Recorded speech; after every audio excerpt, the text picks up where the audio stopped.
I think I've done enough in this game. I've been around the block. I've defended my belt the most in bantamweight history. I believe I'm tied for the most bantamweight wins in the UFC history. I came to featherweight. I think I did my damn thing against a really tough dude who fought for the belt twice. Respect. Volkanovski is the fucking man, but I would love an opportunity to fight for the belt again. Alexander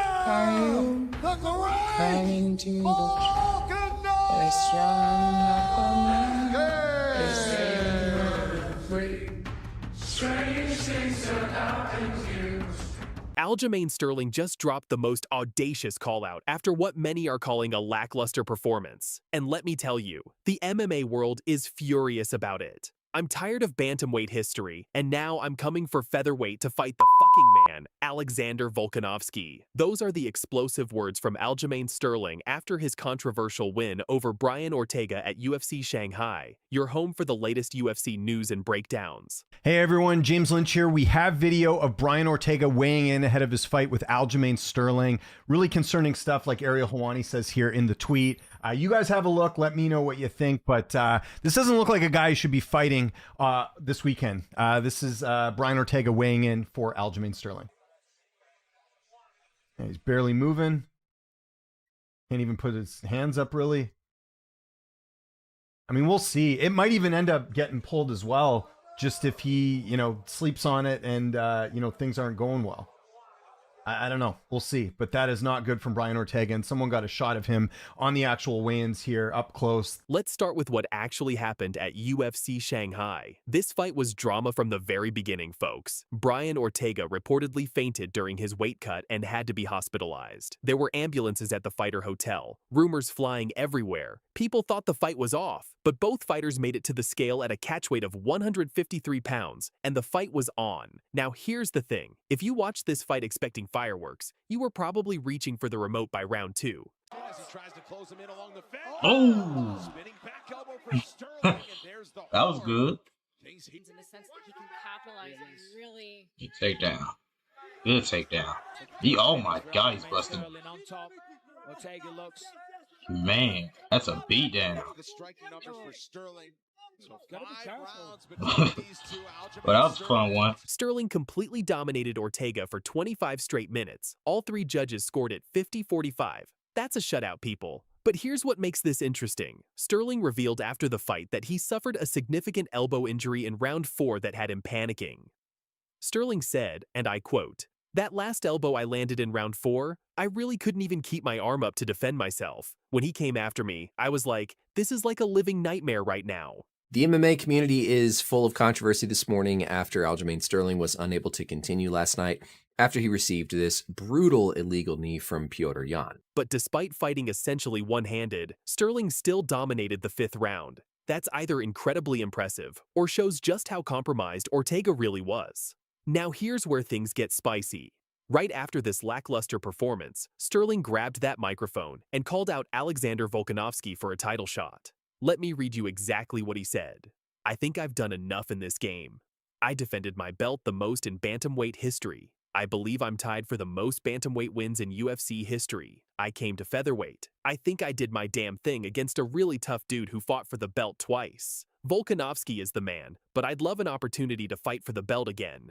Sterling basically said, and I'm paraphrasing here, "I'm tired of bantamweight history, and now I'm coming for featherweight to fight the fucking man, Alexander Volkanovski." Bold words from someone who just put on what many are calling one of the most boring co-main events in recent memory. But here's Sterling's logic. He's a former champion. He's dominated at 135, and now he's 2-1 at featherweight with wins over Calvin Kattar and now Ortega. The problem? There's already a clear #1 contender waiting. The MMA community did not hold back on this one, guys. Social media exploded with criticism, and it wasn't pretty. One fan wrote, "This didn't have to be 5 rounds." And honestly, that sums up how most people felt. Another said, "This fight was hard to watch with trash can emojis. Brutal."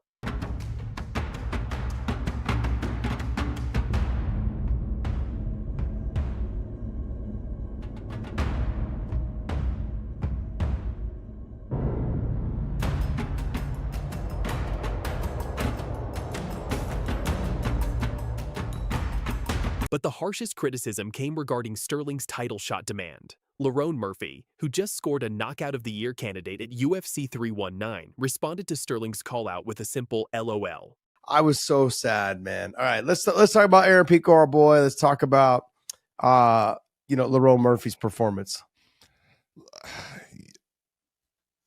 There comes those times, people can sit there and say he was pressing too hard. No, I think part of Aaron Pico's game plan going in was to put pressure on, Lerone Murphy and make him tired, hit him with body shots, take the gas tank away from him, and just overwhelm him with his ability to have incredible cardio. And Murphy has a point. He just brutally knocked out Aaron Pico. Volkanovski has already indicated Murphy is his preferred next opponent, and Murphy has been grinding in the featherweight division for years. Meanwhile, Sterling is coming off a loss to Movsar Evloev and just had a boring decision win over a clearly compromised Ortega. The math just doesn't add up for a lot of fans. One user perfectly captured the sentiment. True that. Ortega would have won if he wasn't a zombie. He's not making 145 ever again. Let's be real about Sterling's position here. Yes, he's accomplished. Former bantamweight champion, most title defenses in that division's history. That's legitimate credential. But his featherweight run tells a different story. Win over Qatar, solid. Lost to Evloev, concerning. Win over compromised Ortega, questionable quality. Sterling himself admitted he was annoyed about fighting 5 rounds without champion pay, saying, "I don't know why it's 5 rounds. 5-round main events. If you're not the champion, you get an extra pay incentive. So, I'm kind of annoyed because we're not getting extra pay for 5 rounds." That comment didn't help his case with fans either. Here's what's likely next. Arnold Allen makes sense for Sterling.